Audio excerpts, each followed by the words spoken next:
and do not reflect the views of the creators, hosts, or that of Crier Media or their partners. The show may cover sensitive topics and information and discuss triggering issues. Listener discretion is advised.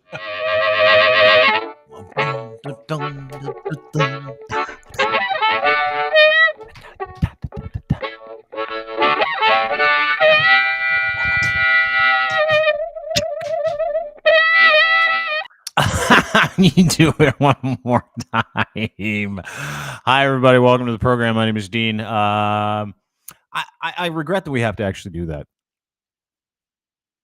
Why? I think it's funny. Well, I think it's funny too. Don't get me wrong, because it's a statement about the world of content entertainment. If some of the things we discuss trigger you, that's where we're at. I love it. Because everybody's like, I might get triggered. Maybe I'll watch it. It's like legally speaking, though, it's a safety measure. Yeah, 100%. But you can be upset about it, and I understand that. But for everybody who has an issue with everything, because it's just the time we live in, issue. You get triggered by two guys talking about whatever. Who cares? Penis size. You get triggered by two guys talking about stoicism. We talked to Moskrop yesterday, but you get triggered by talking about Costco hot dogs being $1.50 and that being a cult in itself. You get triggered by that, then don't listen to this show, because that's Dean. There are many examples outside of those very few content examples that you brought up where I have felt like maybe we should have played the right. There are times where things happen on this podcast, and I love you, but I have had moments where I was like, I would like to be legally protected, and maybe I should look into insurance, liability insurance. Yeah, when Canada Proud sued us, it was the first thing the lawyer asked you, because you get insurance. I'm like, yep. He's like, really? Does that cover me? Yeah, unfortunately. Okay, yeah, it does, unfortunately. But we're probably going to have to strike out and get some extra insurance. Anyway, nice to see you. How are you? How's your life? I'm good. How you doing? I'm good. Right. We didn't talk a lot about the eclipse this week, which was like first time in 400 we had a full eclipse all the way through southern dipping our toes into it. Yeah, we talked about it, but we haven't talked about how cool it was. Like I didn't watch any. Thought it was. You didn't see it. You didn't go outside when it was going on. You didn't. No desire. It didn't happen here. I know it didn't happen there, but like you didn't have a desire to like comb through pictures. Have you not looked through pictures, videos of the eclipse? Have you not? None of that stuff. Oh no, dude, I saw a little bit on social. I saw a little bit on social media. I posted a video, but I wasn't looking at it. Like it was just. I was looking at it, but you were looking at the video. That I was just trying to be. I was just trying to be creative. Yeah. Right. And I was using some of my flexibility that I've gained over the years from yoga. Yes. And I shot my own video of it, but that oddly it ended up on Mexican TV. Hard to believe. And it made its way around the world too. It was one of those like videos that you put out, and then like someone from a news station who doesn't have like certain footage from something kind of goes, hey, this might be it, but they don't watch the footage all the way to the end. So they must have been shocked when Mexico was inundated with complaints from your footage of the eclipse. Yeah. Do you want to show it? Yeah, we'll run it. I mean, I don't have an interpreter, but there you go. This is a clip of a Mexican television station showing a video of the eclipse as it is happening. They're just showing different images from social media. Yeah. And so they've got another visual. This one's here. mine. This is yours. Yeah, this is the one that I put out. And then you see you dunking your balls over top. Serían los municipios donde más se podría apreciar. Y ese último video que mandamos es un video. So my balls made it onto Mexican news. Or as they call them there, cojones. Did you see how much pixelation they had to use? A lot of pixelation. There was a lot of pixelation. For everybody that didn't see that and isn't watching, listener, if you're listening to this on the Apple, Google, Spotify version of the podcast, you didn't see the video that we played of the eclipse. Now, a lot of people shared their eclipse videos, and certain news stations, some misrepresented what the actual eclipse was, with different versions of the eclipse over the years. But like, to be first out with the eclipse coverage was really important in Mexico. So they went and grabbed a clip off the internet. Now that clip was someone like you, like me, who's like, hey, let's prank the world. And I don't think that was what the attempt was. I think someone was just trying to be funny. Let's prank by putting the their world. nuts instead of the moon in front of the sun, right? And that's what the video was. To your point, is that someone slowly lowering themselves, their testicles into the. It's all about angles over the sun on a screen, so you couldn't. It would obscure the sun. That was an eclipse, but it was instead of the moon, ball sack eclipse. Ball sack, yeah. So I had somebody send that to me and said, were you out in the yard film? Like, someone actually saw that before I saw it and sent it to me because they thought it would be something that I would do. I don't know why anybody would think that, but anyway, so I started sharing it with all my friends saying, hey, check it out. And then it showed up on Mexican TV as an example of some of the footage that people were taking of the eclipse when it happened the other day. Awesome. You got to love the world we live in. Yeah, and it's funny because only in Mexico. It was this incredible event, right? Like, it was this unbelievable. I went and watched it. I was out front of my house and I walked outside and it was downtown Toronto. And downtown Toronto is a pretty big place. And the eclipse kind of went right over Toronto, Southern Ontario. It was really fucking cool. I had a buddy of mine, Hank, went out to Sherbrooke, Quebec, went there, flew there just for the eclipse. And the video is incredible. It's posted on my Twitter feed at It's Dean Blundell. But a friend of mine went down to Austin. Yeah. Apparently that was a really good spot. And they got married. Oh, did they? Planned their wedding eclipse around the eclipse. Well, there are a lot of people that say the eclipse has like superpowers. They call that the blood moon. Remember that? Everybody's like, the most powerful time of the year is when there's a blood moon. This blood moon only happens one every 400 years. And so, to astrologers, it was a big deal. Like, there were conspiracy theorists. We'll get to some of them in just a minute. Astronomers were talking about how this is like. You believe any of that? I don't know, dude. I don't believe that the stars are going to dictate how my day's going to go, like Aquarius, Libra, astrology, that kind of shit. I don't believe in any of that.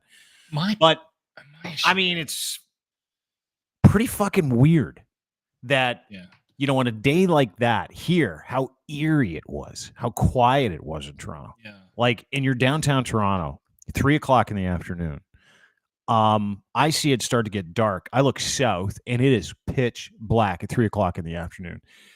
North of me on Dovercourt, north of me was like super bright.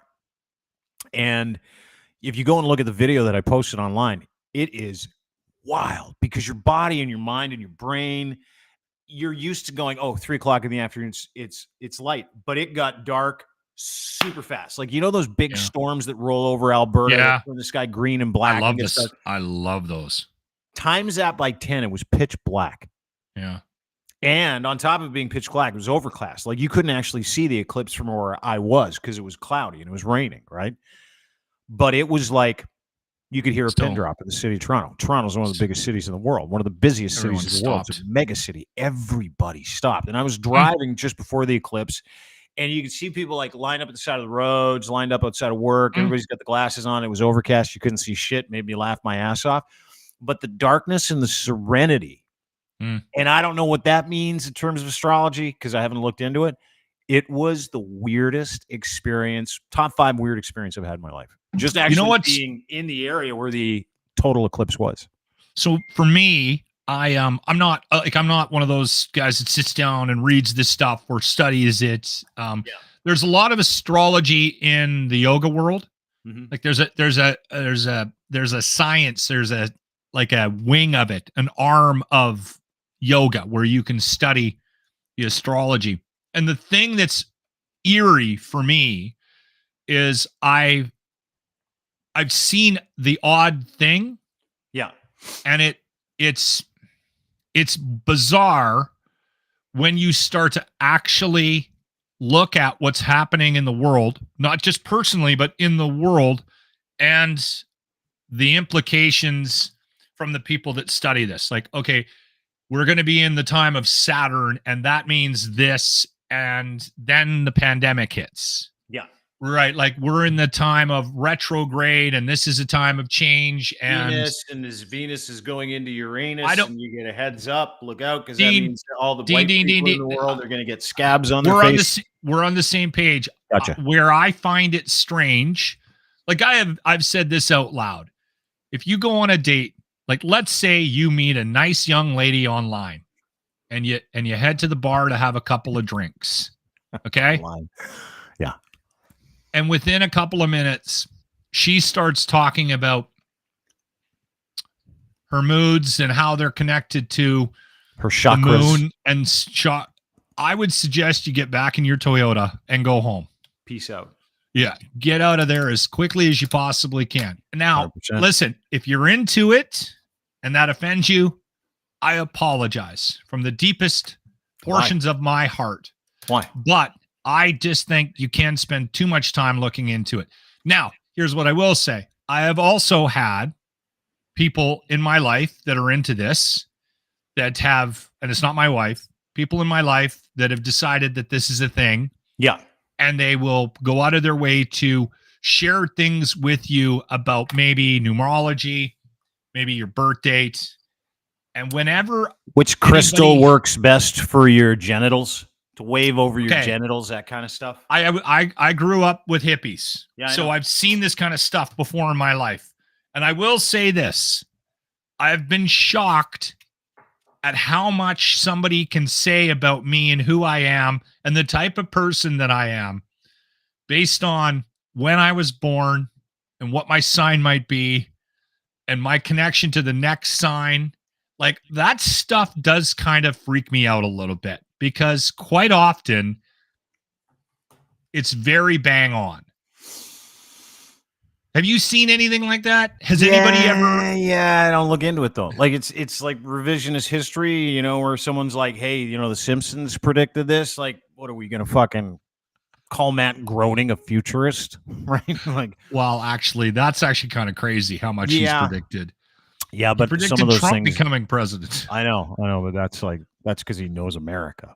He knew at some point America would go, hey, you guys are going to go fucking insane. You're going to vote some con man. But there's a lot of people in the United States of America for him to predict that. Pit country. Yeah, I know there are a lot of people in the United States, but the guy ran for president every year since he was like 32, and he like finally broke through one year because he had all kinds of help from Russian oligarchs, and the entire country of America was like, fuck politics. They were like, fuck politics before we were fuck politics. And then they put Trump in, and they're like, holy shit, that guy is psycho. Right? And so I don't know, like the stars, God, everybody had a piece of the eclipse is my point. Like, yeah. And some of the shit that came out of it, like Marjorie Taylor Greene, that psycho, a Republican congresswoman who said on Twitter she's crazy that the earthquake combined with the eclipse were strong signs that God was telling Earth to repent.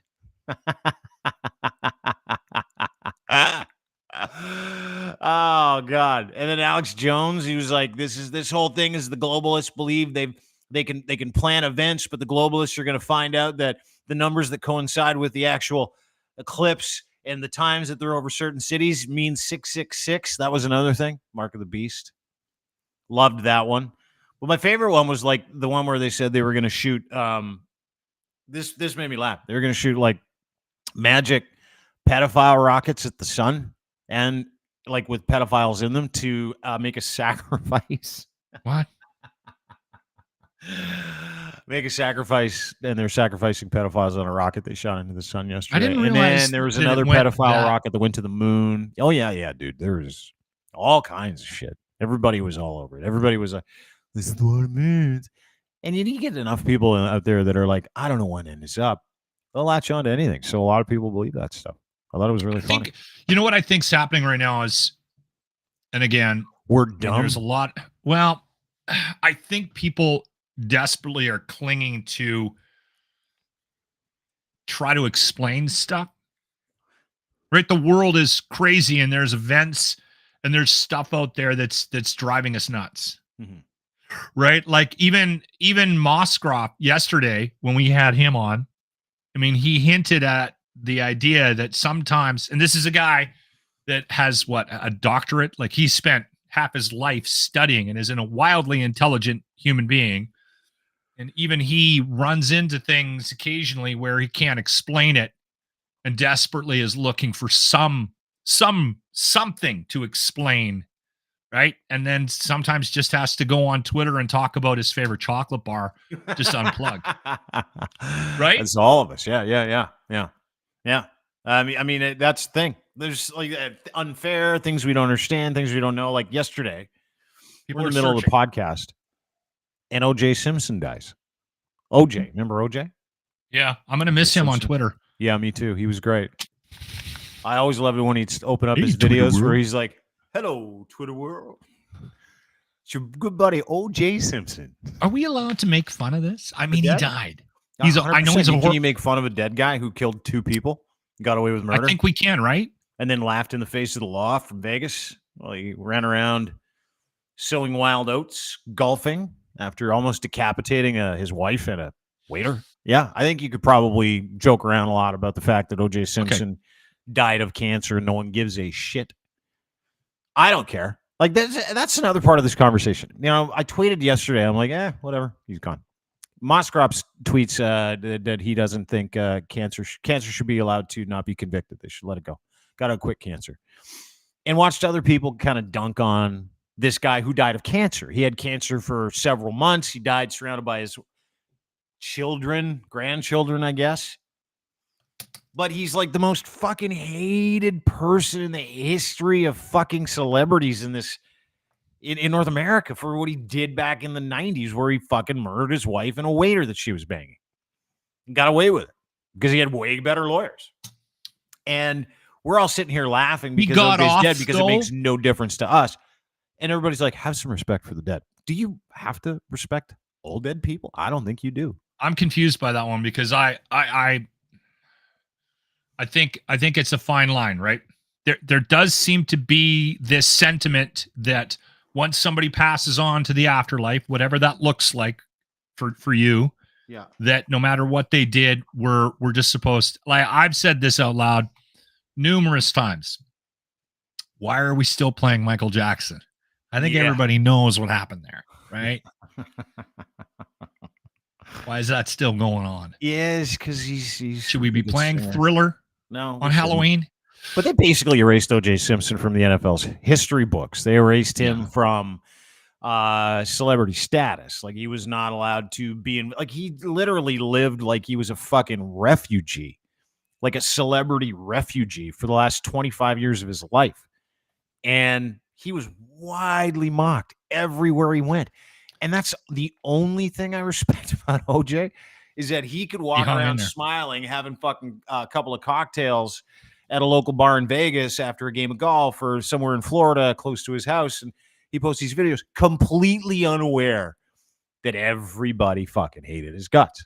Completely unaware. That takes a special kind of person. Was he? You know what, though? I think we've talked about this. And again, not that we need to go down this road, but again, if you have never met a narcissist, if you've never, I have one in my family. And so I knew about narcissism from a very young age. I remember we had conversations about this individual, my mom and I was a teenager, and she was trying to explain to me what the wiring, and it hit, when it hit home for me, when I got into radio and I worked with a true narcissist. And apparently OJ was. There is people that drop on us that are in our lives. They're walking around. They don't care about anybody but themselves. Mm-hmm.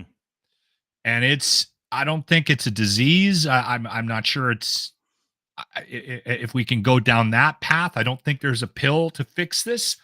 There are people, and you might know them, and I'm not talking about selfish people. I'm not talking about people with an ego. I'm talking about this person does not care about anybody but himself. Mhm. Trump's one. My uncle is one. Like, they will do whatever they can to get whatever they want. And again, you'll know it when you meet one. I have one in the family. I worked with one.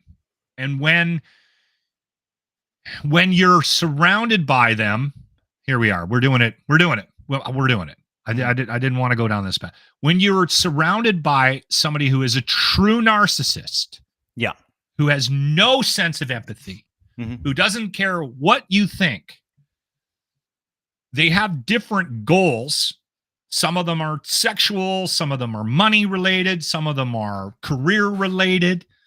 When you meet one, there's so much confusion in the circles that they travel because people are trying to understand them, right? They're like, why would he do? I don't understand why he would do that. And I remember when I worked with this one individual, and I was aware of what narcissism was, and I knew that he was a severe narcissist. I would be involved because I was sort of on a managerial in a managerial role. There would be like, I don't get it. And I just kept saying out loud, he doesn't care what the consequences are. He's going to say whatever he thinks he needs to say to make you feel better about whatever the situation is. He's going to do it again. No. That can't be possible. And they continue to get away with it because the people in their lives who almost become codependent, even if you're not even codependent, you become codependent because you're so confused by their actions and so confused by what they're doing. Yeah, you want to figure it out. You're trying to figure it out. You're trying to give them in your own mind, you're going, why would he? I don't understand that.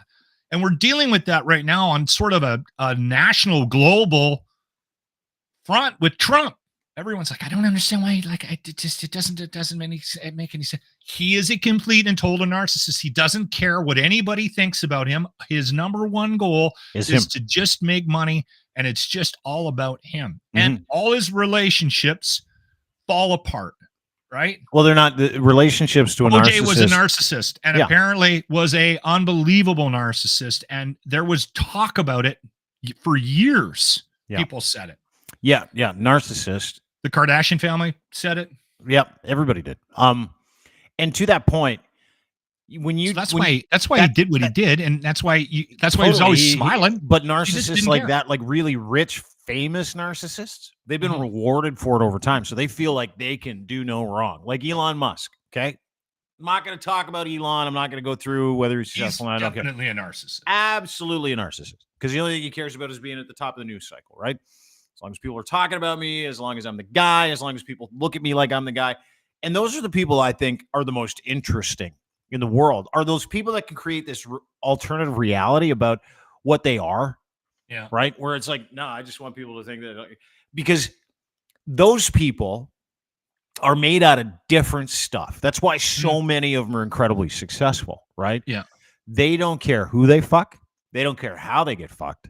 They don't care about paying anybody back. They don't care about doing the right thing. They never care about the truth, because none of those things matter when their needs are the most important needs in their universe. Like, nothing else matters, to the point where you can justify literally doing anything to anybody, right? But what also ends up happening, O.J. Simpson in a fit of rage killing his wife and a boyfriend. Things didn't go his way. And so he's like, come, you got to kill you now.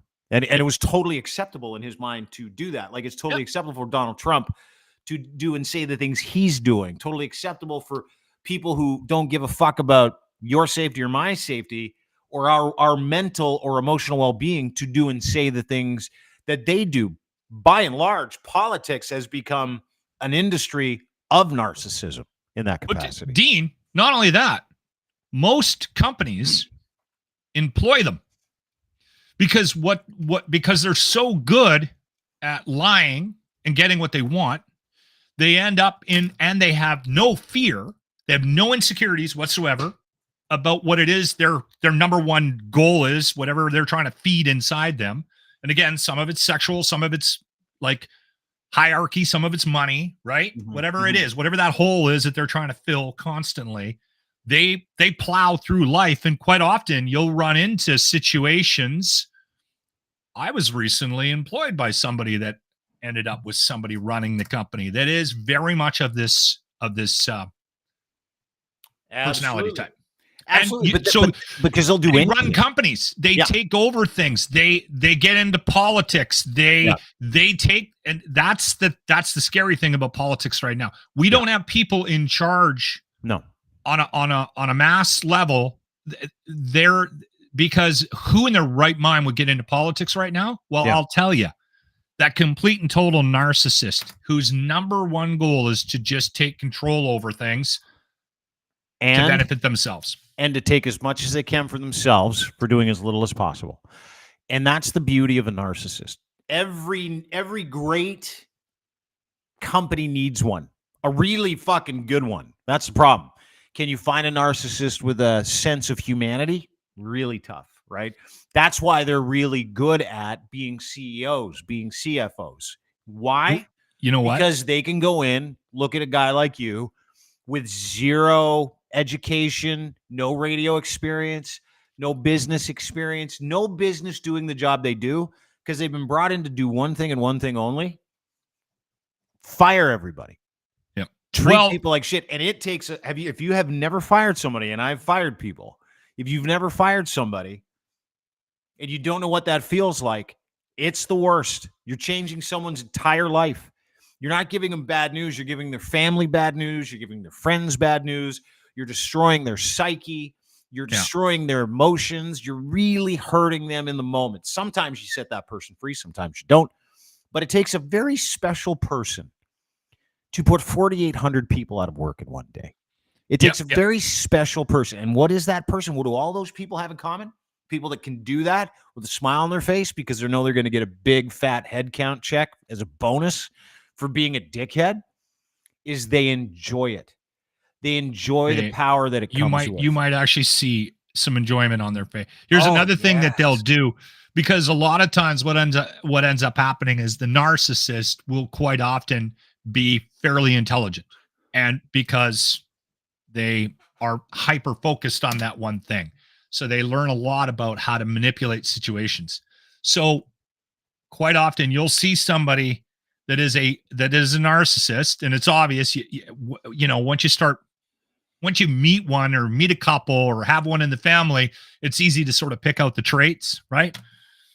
But they're very good at finding people that they can take advantage of. And a lot of times what will end up happening is the really good narcissists will find people to tag along with them that represent that empathy, that represent that better side of humanity. So it makes it even more difficult to pinpoint why things are happening the way they're happening in a company, in politics, in a family, because they have convinced a handful of people that have these good attributes, which they need to come along with them, and they've talked those people into their strategy. So that same guy, like when you're hammered and you shouldn't be hammered, it's like a 2:00 on a Tuesday, and you're with people who aren't hammered. They've had a drink and you've had 6 or 4, 5. If you're me, 8. And you're like, you got to stay. You got to stay and be drunk with me. You got to stay. This is a good time. Have a drink. Just stay with me. You know why they do that? That's a narcissist. It's an alcoholic narcissist, but it's narcissist. You know why they do that? It's because it's like they want to know they're corrupting other people, and other people are just as fucked as they are. They need company. Yeah, 100%. It's like, I'm so lonely over here because I'm mentally deficient. So you got to come and hang out with me. It's the same thing. But yeah, we're surrounded by it. No, Jay was one. Maybe one of the great. A lot of people in sports that are able to hyper focus on one thing are very narcissistic in nature. They have that one goal. That's it. Yeah. That's there, and they can just concentrate on it, and they can start at the age of, and it shows up really early. Oh yeah. Like, it's that. Was it a surprise to anybody that Tiger turned out to be a narcissist? Was it a surprise to anybody? No. Was he was hitting 1,000 golf balls a day by the time he was 5, right? This is the only purpose is for you to be successful. So he's like, I guess I am. Speaking of which, the Masters this weekend. You gonna watch any of it? Tiger says every part of his body hurt. 48 years old. He's a super long shot, even though he's qualified. He's gonna be partaking in the Masters. worth it. Like, I mean, I'm gonna watch it this weekend. I haven't watched golf since Tiger was a stud, but I love the Masters. I do too, because it's like that weekend. Most vasectomies in the world happen on Masters weekend because guys like to sit up on the couch with a bag of peas on their nuts. I did Yeah, that. so Did you get 100% had a vasectomy in April like 10 years ago. I was like, I'll take one of those, please. This weekend. There So was like 5 of us in the waiting room too, yeah. and I'm looking around going, looks like all these guys play golf. Yeah, but I'm excited for it. And I'll tell you why I'm excited for it is because it's not just about this tradition. I'm a golf fan, love golf. But the Masters is like, it basically says spring and summer are here to me. Yeah. Because that's how I grew up. I'm like, the magnolias and Magnolia Lane, the azaleas, and but what it is it's a fucking awesome weekend to wake up, fall asleep, wake up, fall asleep, wake up, fall asleep on the couch for 2 fucking solid days. And it starts on Friday afternoon. I was going to put the game, our Masters on behind the TV behind me, but I was like, Dean will be upset if I'm like. If you turn around and watch, I haven't watched 1 second of it. I've got a PVR. I'm going to go watch Thursday today, later on this afternoon. But dude, that is my weekend, Masters weekend. It is a tradition. You want to hear what I do? Yeah. I get a big charcuterie board for the entire weekend. There you go. Cheese, eggplant. A lot of people don't like the eggplant. I don't like the eggplant. Crackers. It makes me gassy. Pickled antipasto stuffs, and I eat it through the course of the entire weekend. And I usually get a charcuterie board, like a $300 charcuterie board. Really? I've never done that. Well, it's got to last Friday. It's got to last Saturday. It's got to last Sunday, right? So that's what I do. And then I'll eat until I fall asleep. And then I'll fall asleep to Jim Nantz going, and a tradition like no other. And I'm like, oh, there's Jim Nantz again. I've been listening to that voice since I was 12. This is great. I didn't really get into the golf until I hit 30. I never played golf until I was in my early 30s. It is it is the perfect sleep sport to watch. I don't watch a lot of. I watch. What's the one where they all go crazy? The tournament. The golf tournament. Oh, Waste Management Open. In Waste Phoenix. Management. Yeah. I watch that because it's just a gong show. Mm-hmm. Apparently, they're going to try to put their thumb on it because you got 2 out of hand this year, which is sad. Too much of a party. I like watching that one because you can tell that the golfers are kind of into it as well. Yeah. I watch the Masters and I watch the Ryder Cup. I really like the Ryder Cup. Yeah. Have you watched Full Swing? Yeah, on Netflix. It's amazing. It takes you behind it. It's like that Netflix series that they did. They did it with quarterbacks. They do it where they take you behind the scenes of like a professional tour. There's a second season out that just dropped. Yeah. So the first season was, they're a year behind, right? Yeah. And they just dropped the second season maybe like a month ago, and I'm about halfway through it. So there's a lot of the fallout from the players joining Live, but then that marriage again between the PGA and Live. So if you're a golf fan, it's worth it. You might want to put that on maybe after the Masters. Yeah, you should. Well, yeah, it's good. Yeah, I'm excited. I want to watch it. The first season was great. It was like, oh my God, I had no idea Brooks Koepka was that big of an asshole, right? And it does shed a light on some of the personalities. And you get like this entitlement factor around golfers you don't get in any other sport, like that, never get your hands dirty, sort of like you grew up a rich kid, only rich kids play the sport. It comes out in like every single word every one of those PGA Tour players say, where it's like, oh, this guy has no idea what it's like to do a fucking honest day's labor. All he's ever done is fucking work at golf. All he's ever done is I am a fan of Rory, though, more so now after Full Swing. He was pretty realistic, practicing stoic, by the way, just to let you know. Is he? Okay. Yeah. I did not know that. Yes, he is. Yeah. Ego is the Enemy is his favorite book, practicing stoic as well. But to your point, you get that feeling from every single one of those. You want to talk narcissism in sports? Golfers might be the most narcissistic, like a guy like Phil Mickelson. Phil, apparently, that was one of the things that I had a hard time wrapping my head around. That he was that how much of a cock. How much of a dick Phil was, and that has been supported by numerous people inside and outside the game. And I'm like, wow, that's too bad. I always sort of cheered for Lefty a bit. One of my very good friends is a former Canadian PGA Tour pro. His name is Ian Leggett, and he won the Tucson Open years ago. 2004, Salt Lake? I know, Ian. Wasn't there a conversation about getting him on the podcast? Yeah. He's down in Florida. He's a golf pro now. He's doing great. Doesn't play anymore. And listen, I've hung around with him lots. And he's not a guy that tells stories out of school. Like, he would not shit talk his fellow colleagues on the tour. But there was one dude that he said is universally fucking hated by every single golfer that shows up to golf every single weekend, no matter if he's in the tournament or not. And it's Phil Mickelson. And he goes, dude, you know how much of a dick this guy is? And I'm like, yeah, I do. Of course I do. Of course I do. I love these stories. He said he's following Weirzy. Can't remember the name of the tournament. Following Weirzy. Weirzy's in the lead. He's paired with Phil. Phil is slowly fading, right? Even though he's paired with Phil in one of the second last or last groups. And Phil has no skin in the game. He's like, not going to win. He might come in top 10. Doesn't matter. He's bailing on the back nine. He sucks. And so Mike's got a real chance to win this tournament, Weirzy. Like, a real chance. Gets up on 18 to hit his golf ball down the middle of the fairway in the middle of Mike Weir's backswing. Phil, who's out of it, opens up a bag of chips. Apparently he did a lot of stuff like that.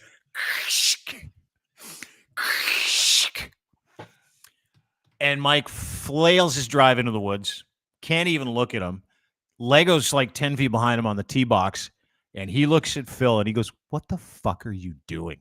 And Phil just gave him the finger and started walking down the fairway. I love stories like that. Like, go fuck yourself. Conversely, the person everybody wants to hate, Tiger Woods, Ian Leggett will tell everybody who ever talks to him. And I love Ian. Ian's salt of the earth, nicest guy you'll ever meet. Absolutely no bones, not a liar. He does not misrepresent people. He said Tiger Woods might be the best Loves guy waffles. on tour. The best guy on tour. Loves waffles. Loves the players. Gives all the players anything they want, any merch, anytime they want, signed. What can I get you? What do you need? Lego walks up to him and he goes, dude, I've got this Ronald McDonald House charity tournament. I would love for you to come. He goes, Lego, I can't. I just can't. You know I can't. But tell me what you need. And he's like, anything you can send. Sends up a boatload of stuff to give to the kids. That's all good. Autographed. And he's like, he's the most respectful golfer you'll ever play with. But he said Phil is the biggest asshole on tour. Close second is Bryson DeChambeau. Shocker. Everybody knows it. Third, Brooks Koepka. And then they do the Charles Howell the thirds and all the guys with the fucking colonial names and stuff like that. Yeah. Again, you have to focus that much time and attention on one thing. You have to be a little bit crazy. I remember when my daughter got into dance, like we did what everybody does, parents, right? You throw your kid into the Girl Guides or Brownies or whatever, and then you get them to skate and soccer and then we put them in dance classes. She became obsessed with it. And that's all she wanted to do. Ended up at 11 years of age, the Royal Winnipeg Ballet was doing an audition, and her ballet teacher approached us in this class. And at this time, my daughter was dancing with kids that were 2 or 3 years older than her. And the ballet teacher pulled us aside at the Danceco dance studio here in St. Albert, Alberta. And she said, your daughter's really good at dance, eh? And we're like, yeah, she's great, isn't she? And she was like, no. Your daughter is exceptional. And so I want her to try out for the Royal Winnipeg Ballet. They're in town this weekend. So we said, okay, no problem. They accepted her right away. Not only that, they gave her this Alberta scholarship. So out of all the kids they saw, they gave her the top prize, kind of like the platinum ticket. Did she turn into a narcissist douchebag like Phil Mickelson? Is that where you're going with this? I'm getting there. Okay. So anyway, we didn't send her that year. It's a long story. We sent her the next year. She was 13 years of age, spent 9 years at the Royal Winnipeg Ballet. And it is a very difficult sport. It eats its young. There was literally 100 girls that went through that program that did not continue on with it. My daughter went on to dance in Europe for a couple of years. Her knee, too much pain, came back to Canada. She's now teaching at a very nice school in Vancouver. Anyway, the point of it is we talk to so many parents about, your kids' wirings, and a lot of kids didn't make it. They didn't get through the stress and the mental anguish of ballet. My daughter coasted through that. So she got 2 gifts, one from my wife, which is her side of the family, unbelievable athletes, dad, brother, the whole family, amazing athletes. My wife has a perfect golf swing. I look like I got a head injury when I do any sport. I'm insane. She got that gene from me, and we gave her the gift of ballet. Yeah. She got crazy from dad and was able to like focus and go through, no problems, when all the other girls are like eating disorders. Riley was just like, just no problem, got through it. And she had athletic ability. You have to be nuts to do a lot of these sports. You have to be crazy. Yeah, but you got to be focused. And a lot of those people that put their, like, listen, ballet is not a hockey's cheap no thing different. To put your kids in. Hockey's not a cheap thing. It was $25,000 a year. Yeah, golf, what it costs. Not a cheap thing to put your kids in. Soccer, totally cheap to put your kids in. Doesn't cost a dime. So you look at soccer players, by and large, right? Specifically soccer players, the least most entitled, like the least amount of stress you see around any sport, got to be soccer players, right? They are. I mean, sure, baseball, stuff like that's another one. Baseball, full that's entitlement, same thing. But you see guys that are able to play with a stick and a ball in the Dominican and Cuba, and they come up and they're like, most of them are really grateful, right? They've had to work hard at it.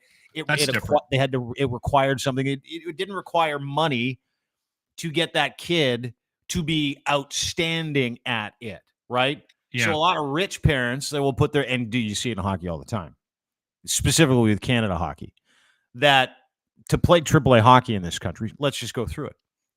My son played AAA hockey for a couple of years. He's now 24, hasn't played since he was like 13, 14. 25, 30 grand a year for AAA hockey for one player, right? And then you've got skates on top of that, like going to skates that you have to pay for. And then you got dry land training, and then you've got goalie training, and then you've got strength training, and then you've got power skating.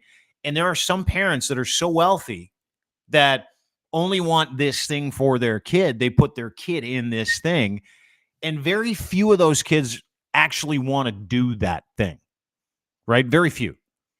And some that want to do that thing, that come from backgrounds where they don't have money, know how important it is to do that thing, and they'll be able to soldier through it, right? Or you come from good parents like you'll be able to soldier through it. You guys didn't have to really pay for that, right? Because she was very gifted at it. She could do it. But there are a lot of parents out there that have all kinds of money to be able to force their children into these things. And these kids grow up with this idea like, well, what? Of course I can just go to like of course I'm going to get all that equipment. Of course that I'm really good at this. Like they don't know anything else. And so anytime they fail, right? Anytime something bad happens to that kid, who indelibly probably becomes a narcissist at some point because their parents said it was all about them. So they thought it was all about them, and they grew up thinking it was all about them. They have no way of dealing with failure. There's a downside to this too. People that don't go through a program like that, it's because they failed once or twice, and it was way too hard. It was so unfamiliar because they were told, like Phil, like every other rich kid, that they were special. They could do no wrong. It's like the worst thing you could tell a kid. You're special. No, you're not. You're not exempt from the business of life, dude. Failure's a great teacher. Go and do it. Failure and the unwillingness to learn from it because your family's super rich and they don't like consequences either, that creates narcissists big time. The sad thing about this is we were lucky with Riley, my bluebird, the dancer, because we never forced her to do it. She took us on this path because she was so hyper-focused on it. It was all she wanted to do.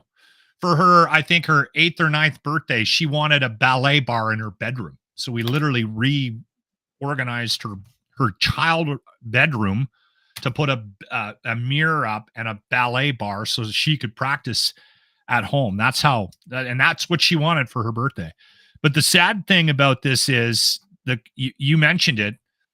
They don't know what consequence is. They don't know what failure is. They don't know how to deal with it, and quite often aren't given the tools, especially somebody who's very successful, to deal with it. And it's been an ongoing concern. I was watching a story, obviously, with the NCAA, the March Madness, and that tournament just wrapping up here not too long ago. Lots of focus on that on the sports channels. But there was one story about the number one cause of death with student athletes in the United States. And it's not number one yet, but it's just about, is suicide. I think I think suicide is number 2 to heart attacks, of all things. But guns? Anyway, you sure it's not gunplay? No. Gun violence? It's got to be up there. Anyway, maybe I'm wrong.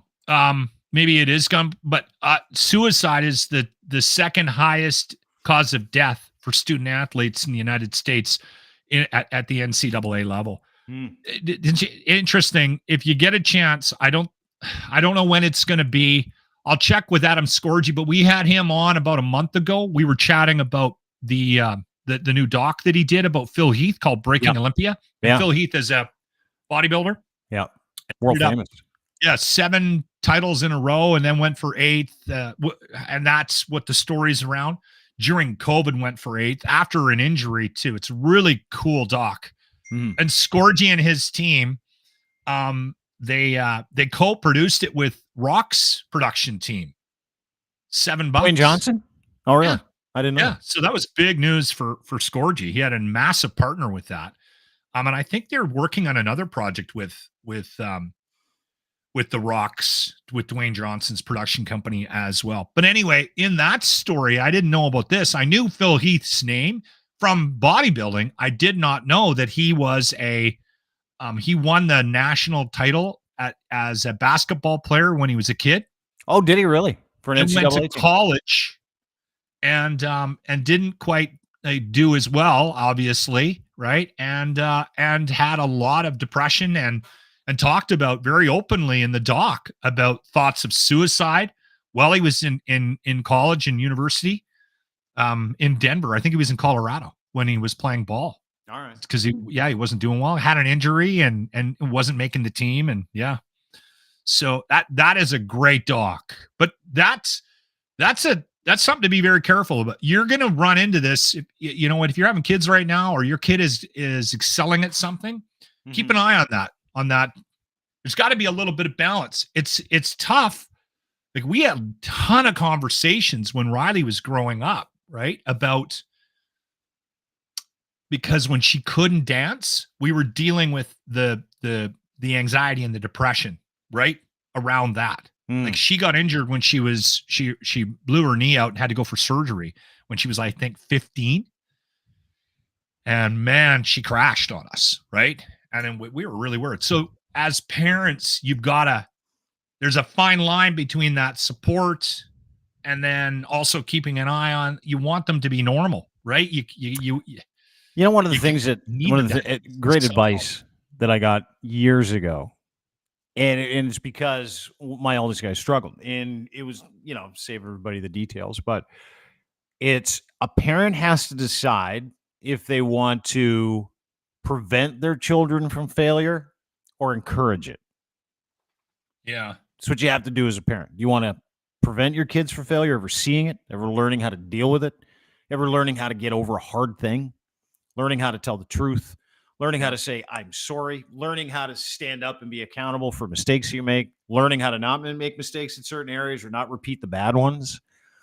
And as parents, what we've done for a long time, and this is the biggest problem that we have today with parents, is the parents are so concerned with themselves, they're not interested in teaching their kids to embrace failure. As a teacher, they're teaching their kids to avoid it, stay away from it. So in everybody's life, you're going to have, and then, man, this is the problem that I see, and we're going there. I'm going to go there. This is the problem that I see with people that go to protests every weekend. It's a problem that I see with people who tweet about how miserable they are and how what's going to happen in everybody else's life if this happens, and if that guy does this, and if this guy gets in, and if you vote for that. And we see it all day long. These are people who are afraid because they've never had to deal with anything like this before. So they don't have any perspective as to, oh, this is just something that happens in life. Sometimes things go well, sometimes you don't. Sometimes your guy wins the election, sometimes he doesn't. Sometimes you get fired, sometimes you get hired. Sometimes you do well, sometimes you don't do well. Sometimes you have a great day, sometimes you have a bad day. But it is amazing watching how many parents that I talk to on a daily basis who kids still struggle, and those kids struggle the most. Parents who prevented their children from falling down the stairs.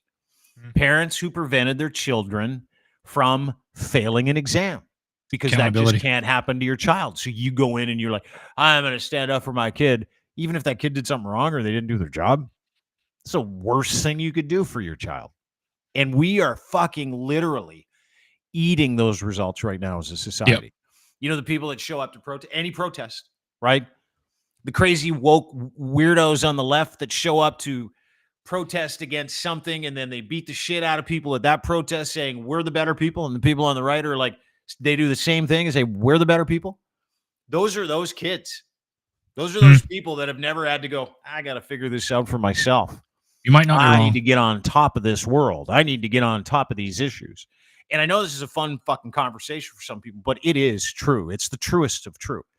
Any single person that says to themselves or you that life didn't meet their expectations or it is too hard, we're all living the same fucking thing. And that is a result of terrible fucking parenting.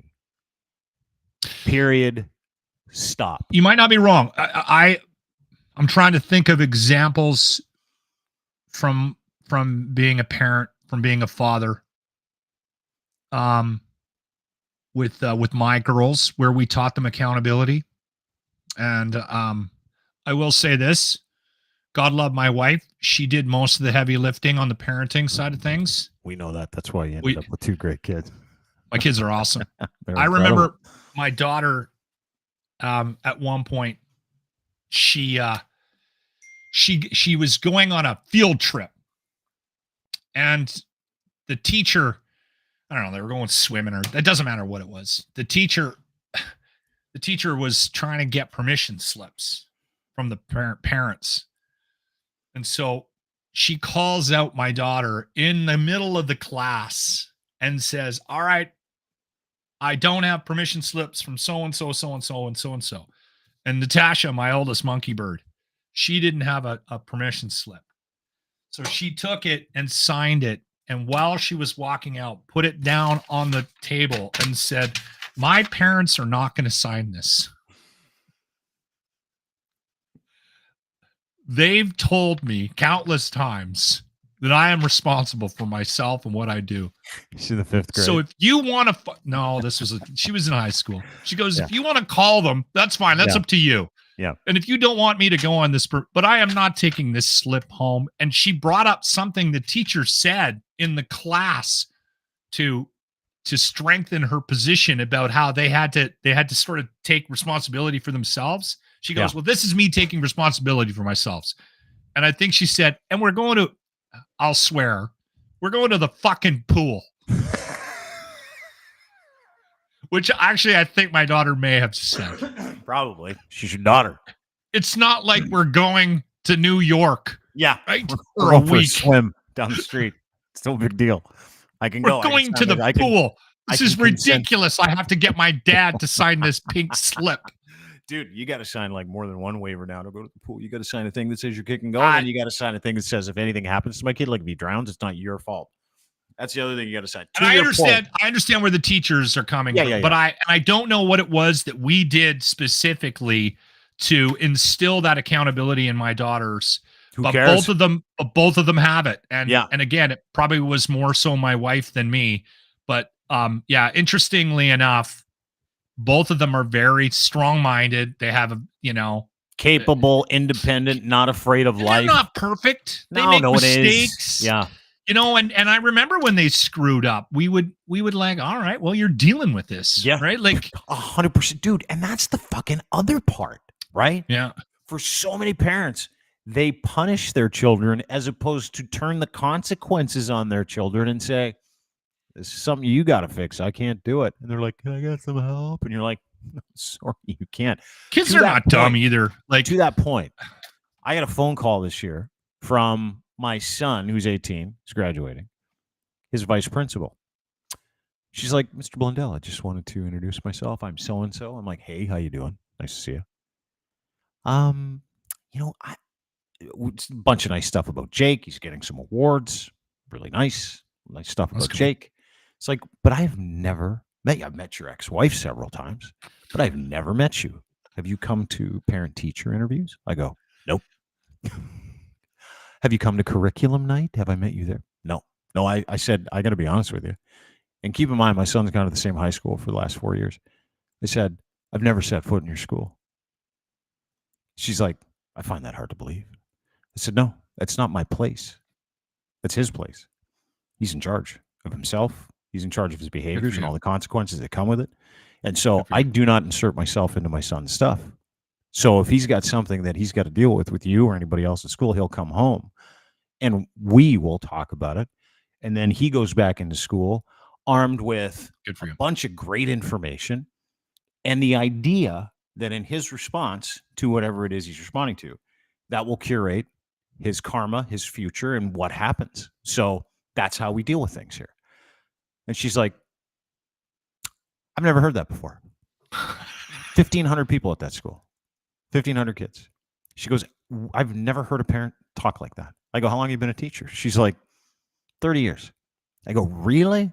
You've never heard someone go, not my place, that's my kid's place. I'll deal with him as a human being. And when he goes to school, that's his practice. That's where he practices for the rest of his life, is in school, how to be, how to do, and how to take charge and how to be in control. And she's like, oh my God. Why was she calling? I want to know why. Well, because he's getting a bunch of awards. And Oh, she's okay. like, I just wanted to introduce myself to you. You've never been to the school, or I've never seen you here. Bunch of nice stuff about my son, Jake. He's a whip. And you know why he's a whip? Because I let him fail.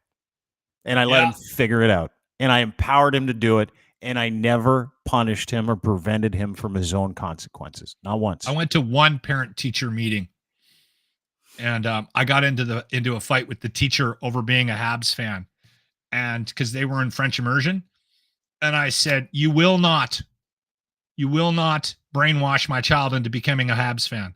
If my daughter comes home, starts cheering for the Montreal Canadiens, I'm pulling her out of the school." My wife was so mortified. I was trying to be funny, but there was this teacher did not see the humor in it. Yeah. And I even started pointing out, like, there was posters on the wall of like Habs players, and I'm like, no books, no curriculum, nothing. I don't want any Montreal Canadiens. And again, I was doing a bit of a bit. Yeah, joking. a You're shtick. trying to create a little relationship. You're trying to play it off a little bit. That's the last parent-teacher meeting I ever went to. Probably. I have some advice. Yeah. By the way, went don't to like to- all the I don't- parent-teacher meetings of my oldest kid. Always stood in the way of his consequences. He went to rehab twice by the time he was 19. Yeah. So if you would like a great example of someone who's lived those consequences and who knows a better way, call me. I'll walk you through it. The one thing I try not to do is I try not to give people advice on raising kids, because I think it's a slippery slope. Yeah. And everybody has a different sort of idea on how to do that. No, I'm right. That's No, why you might be right, and I'm not going to take that away from you. And the accountability piece is huge, and you've seen what it. you did. Worked for me. Did work. But I say this, if anybody, because people have an idea of who I am, right? Yeah. I think people will, judge me and put me in some sort of a box or whatever, and they probably think my kids are, or a gong show or whatever. But then when they meet them, anybody in my life who's ever met my kids will go, this doesn't add up. Like this over here, this Lochlin cross from the locker room, 30 years of, radio, morning radio, and then these kids, these well-balanced, sort of polite, confident young ladies, that doesn't make any sense, especially if they don't meet my wife, which she sort of brings things together. But I've always said, if anybody is curious for advice from me about parenting, I've said this: your kids have to know that you love them. That's the only rule, because you're gonna You're gonna make mistakes. You're gonna fuck up. You're gonna do things you shouldn't have done. That's the only rule I think. It's the only parenting rule I would ever give anybody. Just make sure they know that you love them. That's it. Always wear a condom. That's not a bad idea. Yeah. The other actually, that's wrong. I've given this advice too. If you've got daughters, keep them busy. It keeps penises out of them. Kids that are running around the neighborhood, at like 2:00 in the morning, keeps penises out of them. Keep them busy. Like we had our kids doing something 6-7 days a week. All right. Yeah. Thank you for that. Arden Roof System bringing you the Locker Room Retro replay of the day. This is a quick one. And again, this one speaks for itself. The Loc Retro replay. You know what? I love a little R&B. You know what I mean? Me too. Did you ever hear the story about how Stevie Wonder met his wife? No. It was a blind date.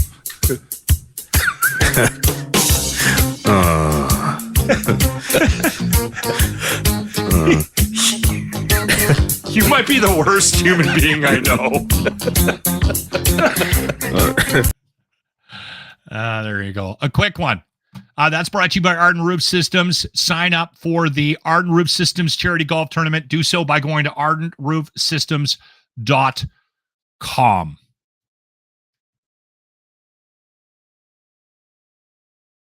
Dean, we're losing you again. I think your computer's dying. Anyway, this happened to us yesterday too, or the other day. I can't hear you. I'm gonna pull you out and come back in. Honest, maybe it's me. Anyway, while he's doing that, I'll find a way to sign off here. Okay. Dean, are you there? Nope. All right. One more quick note about the Arden Roof Systems Golf Tournament. If you go to ardenroofsystems.com, there's a sign up, and I want to make sure that everybody knows that the early bird wraps up at the end of April. So you can get yourself and a team in before the end of April with the early bird pricing. Okay. And again, ardenroofsystems.com. We're also brought to you by Fact Check and Muse. Okay. There you go. I'm going to sign off. Have yourself a good day, everybody.